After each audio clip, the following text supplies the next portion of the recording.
Capítulo 2. Filho verdadeiro de um pai verdadeiro. E lhe serei pai, e vocês serão meus filhos. 2 Coríntios 6:18. A época é a Idade Média, no ano da graça de Nosso Senhor de 1184. É o período entre a Segunda e Terceira Cruzadas. Um jovem ferreiro chamado Balian perdeu sua esposa e seu filho. Juntamente com eles, em função das mortes trágicas, ele também perdeu sua fé. Ele está certamente perdendo o ânimo. Enquanto martela na pequena ferraria, uma figura misteriosa montada em um cavalo, aparentemente um senhor de algum tipo, armado, pede ferraduras para seus cavalos. Por ser capitão de um regimento, ele estuda o homem silencioso e zangado enquanto ele trabalha. Então anuncia a Balian que é seu verdadeiro pai, Godfrey, barão de Belin, um grande guerreiro que está voltando para Jerusalém com um regimento de soldados. O homem convida Balian a vir com ele. Em um primeiro momento, o jovem recusa-se. Por quê? Talvez ele tenha perdido a capacidade de ter esperança. Talvez os anos de orfandade tenham feito com que ele desconfiasse desse suposto pai. Você pode responder por ele, pois sua história também é nossa em muitos aspectos. Um homem sem pai trabalha sozinho debaixo das tristezas de sua vida. Seu verdadeiro pai chega até ele, uma figura vaga e de certo modo imponente, e o chama para fazer uma jornada. O homem hesita, como nós hesitamos, inseguro em relação ao pai e às suas intenções. Como você teria respondido, dadas as circunstâncias? Pense nisso. Pode ser que isso o ajude a entender como você vai responder à oferta que Deus lhe está fazendo. Depois que Godfrey vai embora, Balian muda de ideia, alcança os homens na floresta, na esperança de encontrar em Jerusalém o perdão para seus pecados, uma vez que ouvirá que era assim que funcionava. Um passo na direção certa. Balian segue seu pai na esperança de encontrar perdão, do mesmo modo como muitos homens bons na igreja acreditam em Deus apenas para o perdão. Mas o pai tem outras coisas em mente. Godfrey abraça Balian como seu filho amado, herdeiro de seu domínio, Romanos 8:17. Ele dá homens em troca por sua vida, Isaías 43:4. Eles rumam para a estrada juntos, para Balian, é o tempo do cowboy. Seu pai o instrui para que seja um guerreiro e ensina-lhe os deveres de um cavaleiro. Ele age como pai, conduzindo-o à grande missão de sua vida, servir o verdadeiro rei de Jerusalém. O reino dos céus é um excelente retrato da jornada masculina e podemos receber grande ajuda de imagens como essa. Como escreveu Norma MacLean, o mais perto que alguém pode chegar para ver-se em uma determinada idade é encontrar uma história que, de alguma maneira, conte-lhe sobre si mesmo. Essa é uma boa história com a qual começar. E existem muitas outras por vir. Sem pai. Você é filho de um pai bondoso, forte e comprometido, um pai suficientemente sábio para guiá-lo no caminho, suficientemente generoso para sustentá-lo na jornada, oferecendo-se para caminhar ao seu lado a cada passo. Essa talvez seja a coisa mais difícil de acreditar, realmente acreditar, do fundo do coração, de modo que nos mude para sempre, que mude a maneira como encaramos cada dia. Dentre as milhares de conversas que tenho tido com homens há tantos anos, seja no gabinete pastoral ou em volta de uma fogueira, e de todas as lutas pessoais que enchem as páginas dos meus diários, creio que esta é a questão principal de nosso dilema comum como homens. Simplesmente não acreditamos.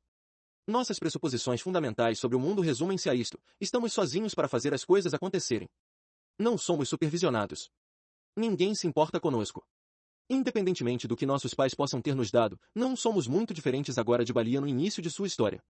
Quando somos atingidos por um problema, temos de resolvê-lo sozinhos ou assumir a culpa. Para que alguma coisa boa venha até nós, somos nós que vamos precisar fazê-la acontecer. Muitos de nós têm chamado Deus de Pai, mas, francamente, parece que ele não tem escutado. Não sabemos exatamente por quê. Talvez não façamos isso do jeito certo. Talvez ele esteja lidando com assuntos mais importantes. Seja qual for a razão, nossa experiência neste mundo moldou a abordagem que fazemos da vida. Acreditamos que somos órfãos. Ontem mesmo eu conversava por telefone com um jovem amigo que se encaminhava para o último ano do ensino médio.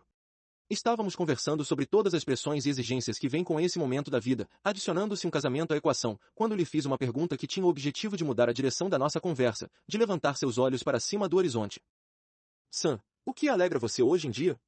Perguntei. Um momento de pausa. Ele então começou a falar sobre um caiaque que estava economizando algum dinheiro na esperança de comprá-lo em setembro. Mas eu acho que Deus está se opondo a isso, disse ele. O comentário me soou muito estranho. Eu me senti, no ar. Por quê? Perguntei. Não sei, disse ele. Acho difícil crer que ele deseja alguma coisa boa para mim. Ah, sim, esse jovem não estaria sozinho nesse sentimento. Sam começou a pensar em voz alta, expondo suas dúvidas. Estou me lembrando agora, meu pai nunca brincou comigo. Nunca. Mesmo quando eu estava do lado de fora da casa ele nunca saía, disse.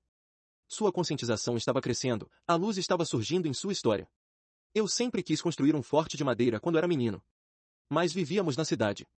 Então, nós nos mudamos para o interior quando eu tinha 13 anos e foi maravilhoso.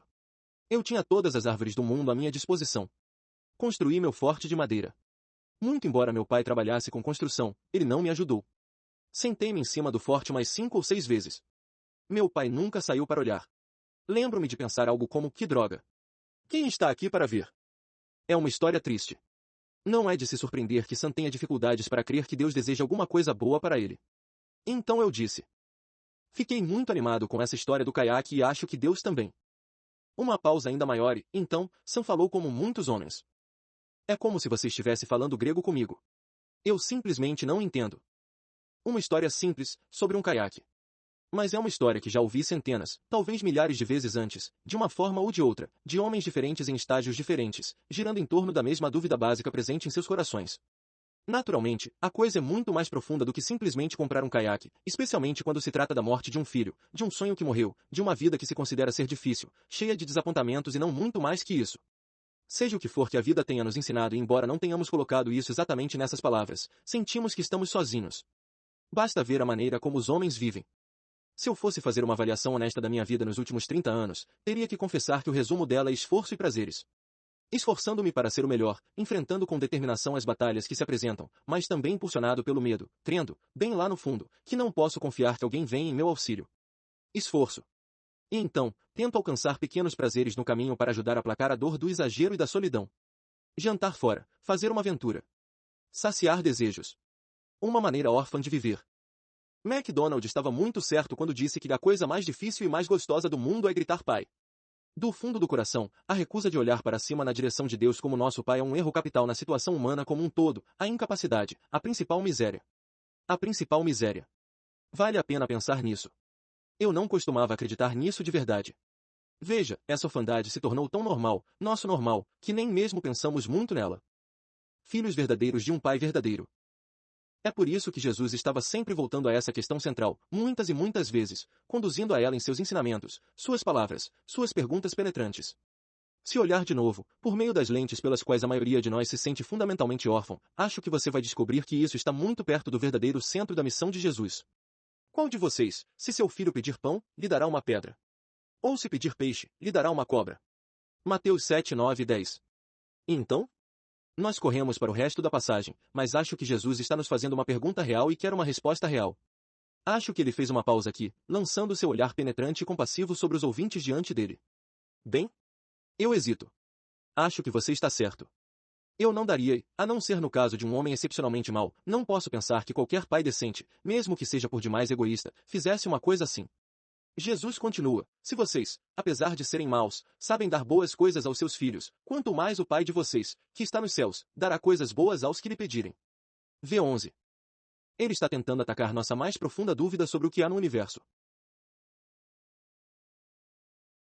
Olhe para os pássaros no ar. Considere os lírios do campo.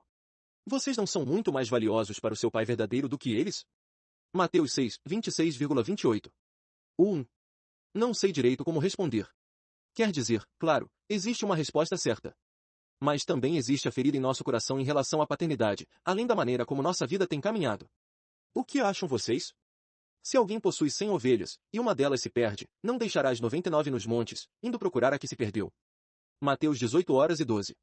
Mais outra pergunta, pressionando os medos ocultos em nossos corações, outra pergunta esperando por outra resposta. E então? Ele não faria isso? E se conseguir encontrá-la, garanto-lhes que ele ficará mais contente com aquela ovelha do que com as 99 que não se perderam. Da mesma forma, o Pai de vocês, que está nos céus, não quer que nenhum destes pequeninos se perca. V 13 e 14. Esteja você onde estiver em sua capacidade de crer nisso neste momento da vida, pelo menos você pode ver o que Jesus está tentando dizer. Você tem um bom pai. Ele é melhor do que você pensava. Ele se importa. De verdade. Ele é bondoso e generoso. Ele procura o que é melhor para nós. Isso é absolutamente fundamental no ensinamento de Jesus, embora eu tenha que admitir que isso nunca realmente me tocou até que comecei a pensar na necessidade da iniciação masculina e bati de frente com a pergunta, mas quem vai fazer a iniciação? A maioria dos nossos pais ou já se foi, ou deixaram o lar, ou eles próprios não são homens iniciados. Existem uns poucos homens, muito poucos, que têm pais que os estão iniciando de maneiras substantivas. Quem dera todos nós tivéssemos essa sorte. Alguns rapazes encontraram um mentor, mas eles também são difíceis de aparecer. Especialmente aqueles que entendem da iniciação masculina. Assim, mais uma vez, ainda me pego pensando, onde podemos encontrar um pai verdadeiro que nos inicie? Então, as luzes começam a brilhar. Talvez fosse isso que Jesus estava fazendo. É assim que acontece qualquer descoberta real. Vemo-nos no meio da necessidade, e então, a resposta, que, de fato, já estava diante de nós há algum tempo, surge repentinamente, de repente faz sentido. Neste caso, nossa necessidade de um pai real que nos forneça a iniciação masculina, a necessidade é quase tão profunda quanto qualquer necessidade humana pode ser. Henry Nouwen conseguiu enxergar, já bastante tarde em sua vida, que esse desejo era o mais profundo desejo do meu coração. O anseio por um pai realmente bom. Tom Wolfe chama isso de a busca mais profunda da vida. A mais profunda busca da vida, a coisa que, de um jeito ou de outro, era central para todo ser, era a busca do homem para encontrar um pai, não apenas um pai carnal, não apenas o pai perdido da sua juventude, mas a imagem de uma força e de uma sabedoria externas às suas necessidades e superior à sua fome, a qual a crença e o poder de sua própria vida poderiam se unir. The Story of a Novel. Mas nós temos pais. Como expliquei em Coração Selvagem, é de seu pai que um menino extrai a sua identidade, sua masculinidade e as respostas para as questões mais profundas sobre si mesmo. É uma espada de dois gumes. Aquilo que foi criado por Deus para ser uma coisa boa, poderosa e bela, se tornou para muitos homens um tipo de golpe mortal. É um veredicto pronunciado em relação à sua vida, pois a ferida mais profunda que um homem carrega é a ferida de seu pai. Seja por meio da violência, da rejeição, da passividade ou do abandono, os homens, em sua maioria, não recebem do pai o amor e a validação de que precisam quando ainda são meninos. Eles receberam outra coisa, uma ferida. Assim como seu pai tinha o poder de validar, ele também tinha o poder de invalidar. Esta é a história da maioria dos homens que estão lendo este livro. Seu pai não lhe concedeu um profundo senso de masculinidade e validação, e simplesmente deixou você no silêncio. Ou então ele invalidou você, ele o emasculou. Seja qual for o caso, é uma ferida que se torna definidora para um homem. Sendo assim, deixe-me perguntar, você realmente tem o que é necessário? Ouça sua própria resposta. Quem lhe disse isso? Meu palpite é que foi seu pai. Além da ferida, existe um tipo de legado que sentimos que herdamos de nossos pais, uma espécie de fardo primal, um elo inseparável com nossos pais e aquilo que eles eram como homens.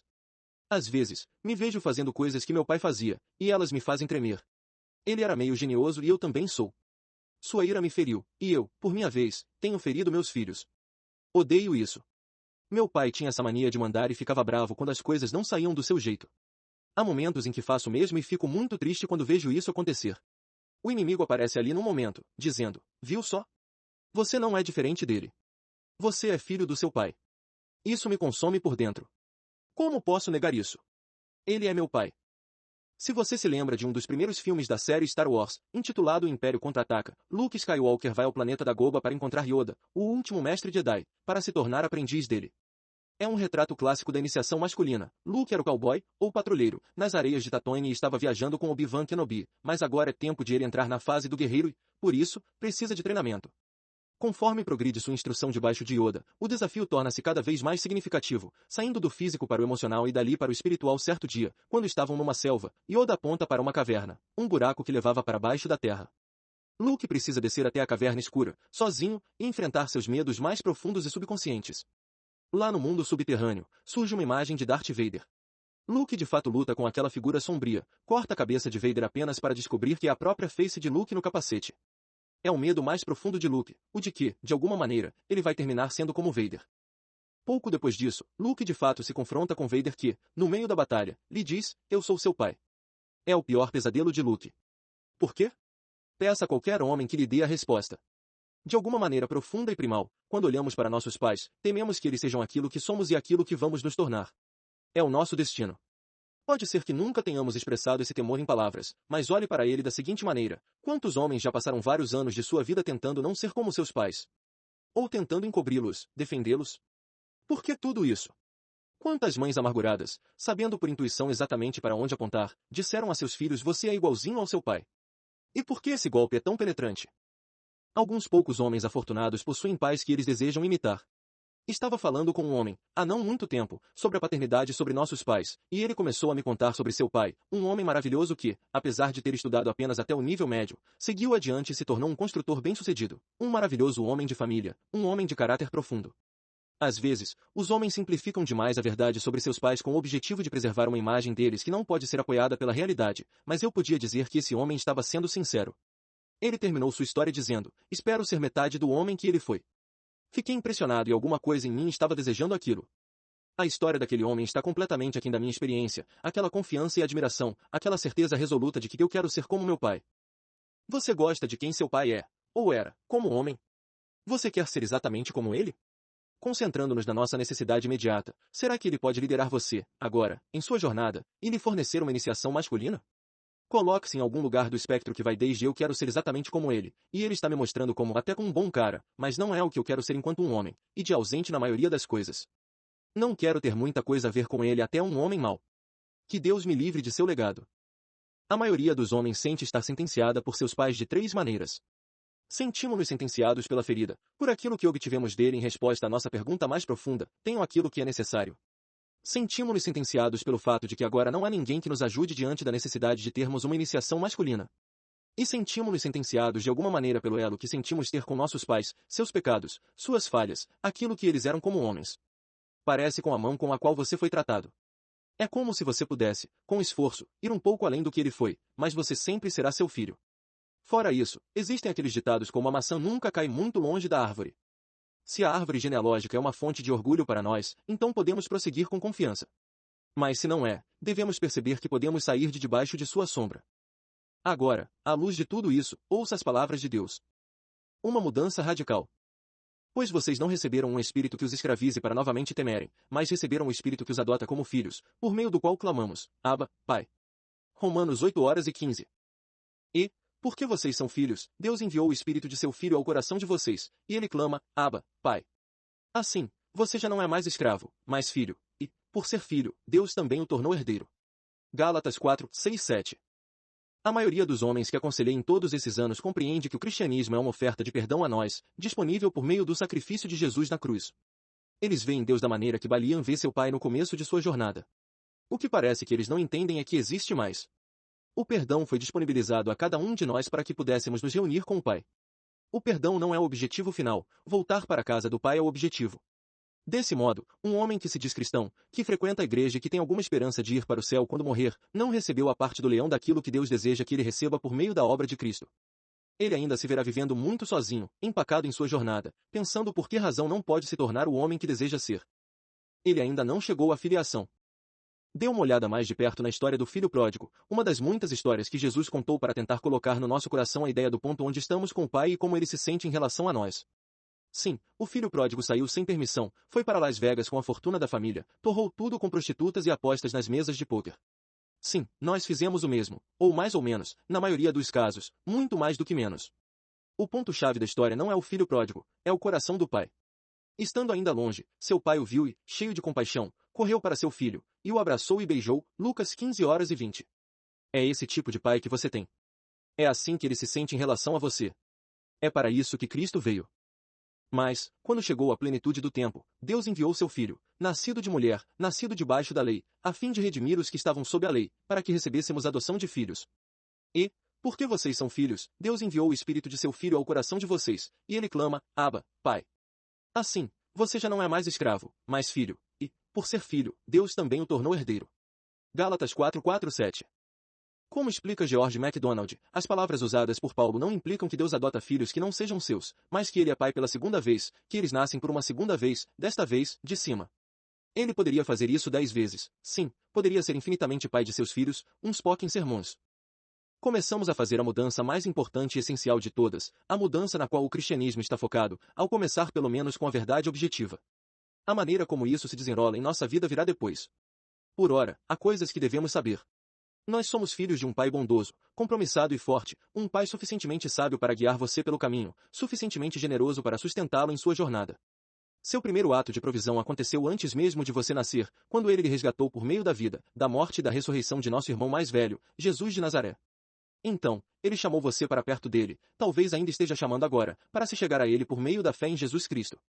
Quando um homem entrega sua vida a Jesus Cristo, quando se volta como o filho pródigo voltou para casa e se reconciliou com o Pai, muitas coisas tremendas acontecem.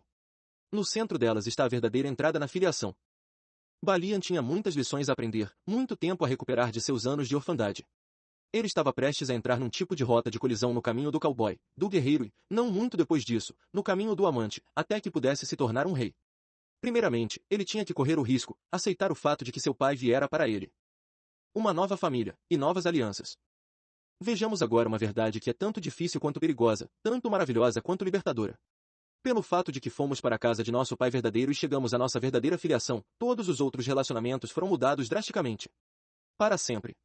Incluindo, não especialmente, os laços familiares. Ah, como isso é importante!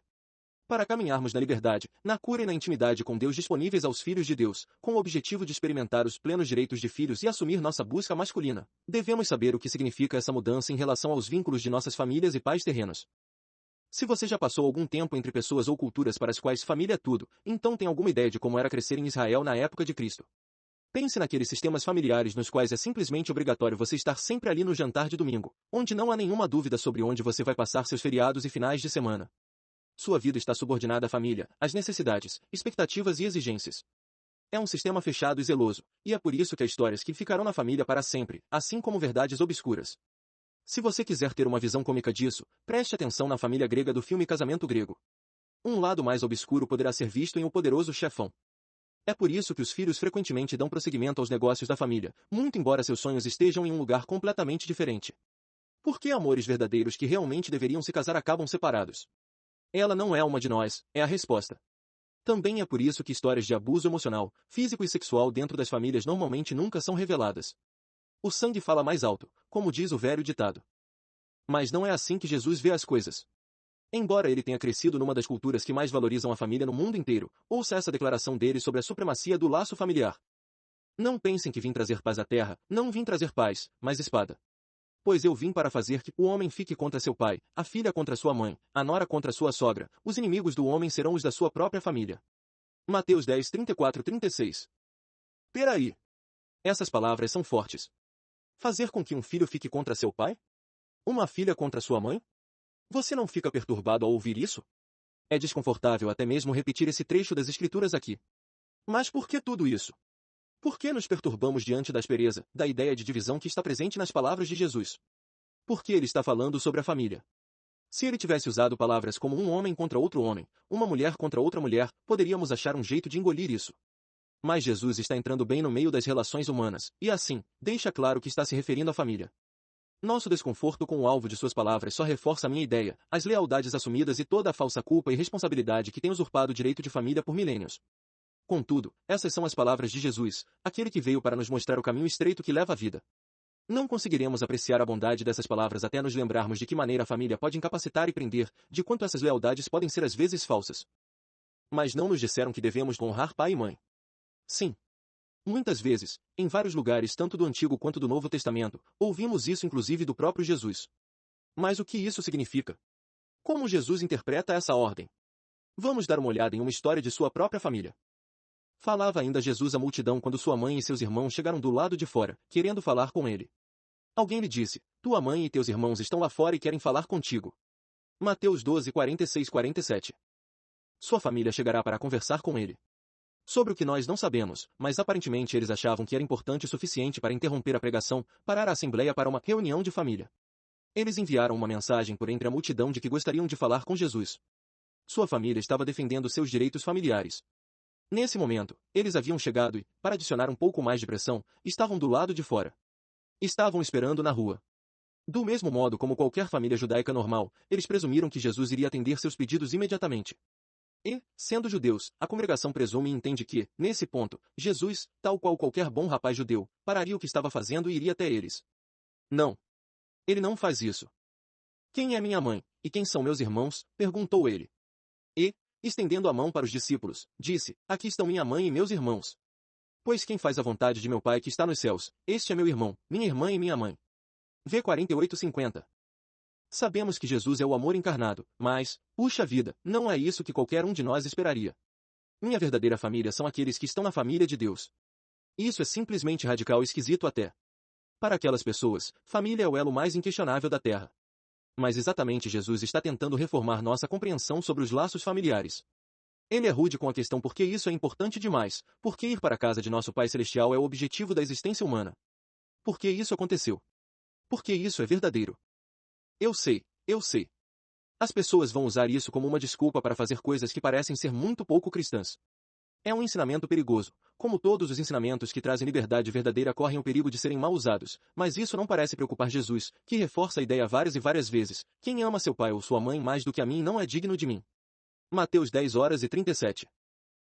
Como você vê, nossas convicções mais profundas sobre nós mesmos, sobre a vida e sobre Deus nos são concedidas por nossas famílias quando somos jovens. Quando as coisas dão errado em nossa família, enquanto somos filhos pequenos, não temos meios reais de corrigir isso. Presumimos que, de algum modo, a culpa é nossa. Que poderíamos ter impedido isso. Que, de alguma maneira, poderíamos ter feito algo mais. Há algo de errado conosco. Isso tem prosseguimento na idade adulta. Sentimos que somos obrigados a resgatar os membros da nossa família. Que, de alguma maneira, por meio de lealdade e boas ações, vamos expiar os pecados da família. É uma falsa culpa, debaixo da qual eu vivi por muitos anos sem nem mesmo perceber. Jesus quer nos libertar dela, quer nos levar para a casa de nosso verdadeiro Pai. Não os deixarei órfãos, voltarei para vocês. João 14:18. Meu Pai o amará, nós viremos a ele e faremos morada nele. João 14:23. Quero deixar claro que, nem por um momento, estou minimizando o papel dos pais terrenos. Ser pai é uma tarefa nobre e aterrorizante. É uma conquista perigosa, como escreveu Gabriel Marcel, que é alcançada passo a passo numa caminhada difícil cheia de armadilhas. Os pais que estão lendo isso dizem simplesmente amém. Se nossos pais terrenos fraquejaram durante a caminhada, talvez tenha sido porque o terreno que eles tinham de atravessar fosse mais difícil do que sabemos. Quanto mais vivermos, penso que veremos as falhas de nossos pais com mais compaixão e, espero, veremos todas as coisas boas que eles foram capazes de nos oferecer. Um bom pai realmente deveria nos ensinar sobre nosso Deus Pai e como caminhar com Ele. Mais cedo ou mais tarde, chegará o dia quando o filho não terá mais seu pai terreno ao lado, se é que ele o teve algum dia, e deverá prosseguir junto com Deus. Assim, de um modo ou de outro, nossa vida encontra seu cumprimento na união com nosso Pai Celestial. Isso é fundamental no ensinamento de Jesus. Agora, se nossos pais terrenos foram bons, a transição será muito tranquila. Se eles não foram, vamos nos deparar com uma difícil transição a ser feita, pois projetamos em Deus aquilo que experimentamos aqui com nossos pais. Esse é o caso de muitos homens, muito mais do que imaginamos, o que cria a necessidade de deixarmos as coisas claras. A maioria dos homens que conheço ou com os quais tive a honra de trabalhar viram-se sem pai em algum momento de suas jornadas. Então, o que houve? Uma mudança radical aconteceu para aqueles de nós que descobriram a fé em Cristo. Fomos abraçados por nosso Pai do céu. Ele nos recebeu em sua família. Nós somos seus filhos. Realmente somos. Temos seu Espírito em nosso coração, Romanos 8:15. Temos um novo legado, pois seremos como ele, Romanos 8:29. Somos livres hoje para amar nossas famílias aqui na terra, pois não precisamos viver debaixo de qualquer falsa culpa, de falsas pressões, de falsas heranças. Nossa visão de nós mesmos como homens pode ser curada. Nossa visão da vida diante de nós pode ser renovada. Estamos livres agora para assumir nossa jornada junto de um Pai que se importa, que compreende, que está comprometido a nos acompanhar. Nossa iniciação pode começar. O Pai está iniciando seus filhos. Nunca vou encontrá-lo lá. Eu tinha acabado de voltar de um dia de pescaria, sozinho, em um dos meus rios favoritos. Mas estava agitado, irritado, caminhando pela sala sem saber por quê. Não que eu não tivesse pegado peixe algum. Alguma outra coisa estava me consumindo. Está se perguntou. Querido, o que há com você? Não sei, disse eu, caindo sentado numa cadeira. Houve um longo momento de silêncio, então, esta sentença. Nunca vou encontrá-lo lá. Eu estava me referindo ao meu pai. Minha confissão pegou-me de surpresa. Eu não tinha ideia de que estivera procurando por meu pai todos aqueles anos, nos rios e lagos, com a vara na mão. Aquele foi o único momento da minha vida no qual realmente tive meu pai. Mas aqueles dias tinham acabado cerca de 30 anos antes e nunca mais voltariam. Que devo fazer? Não quero mais viver sem pai. Sabe, nós ainda precisamos de pai. Todos nós. Mais do que imaginamos. Há muitos lugares dentro de nós que ainda são órfãos, muitos lugares que precisam de iniciação rumo à vida adulta de homem. Isso é verdade tanto para um homem de 70 anos de idade quanto para um adolescente de 16. Somos homens inacabados. De fato, o pai tem sido nosso pai há muito tempo ou, pelo menos, está tentando ser. O que estou sugerindo é uma nova maneira de olhar para a vida como homem. De ver sua vida como um processo de iniciação rumo à maturidade masculina, e seu pai fazendo a iniciação. Convidado para uma jornada, como Balian, pelo seu pai verdadeiro. É como se você estivesse falando grego comigo, foi o que disse meu amigo Sam. Eu sei. É bem possível que tudo pareça estar a anos-luz de sua experiência. Mas o fato é que tudo isso deve lhe trazer esperança, porque precisamos de algo além daquilo que já experimentamos. Precisamos de cuidado de pai. Precisamos de iniciação. Para chegar lá, precisamos abraçar, bem lá no fundo, 3 verdades que nos são oferecidas nas Escrituras. Primeiramente, você foi levado para casa, por meio da palavra de Cristo, ao seu verdadeiro pai. Então, recebeu o espírito de filiação e, com ele, os plenos direitos de um filho. Segundo, você está livre das restrições de sua família terrena, livre para seguir a Deus, livre para tornar-se o homem que você nasceu para ser, para suplantar o legado de sua família. Terceiro, a premissa deste livro, agindo como um pai verdadeiro e você como seu verdadeiro filho, Deus está levantando você como um filho.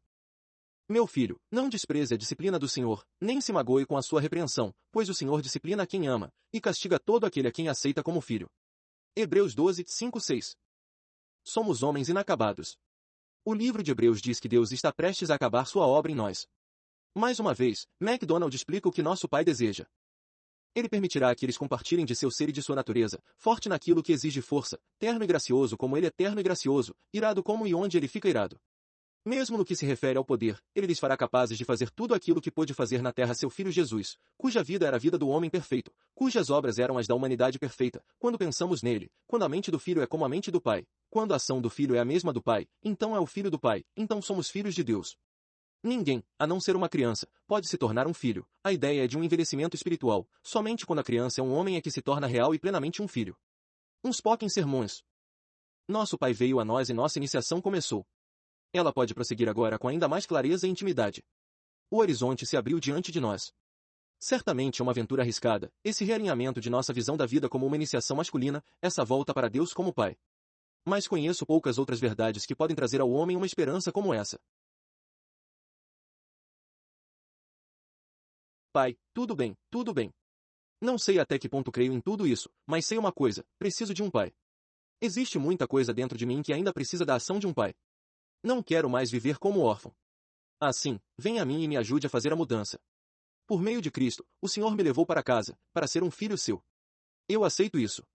Eu entrego minha vida de volta ao Senhor, para ser seu filho verdadeiro. Seja meu pai. Seja meu pai.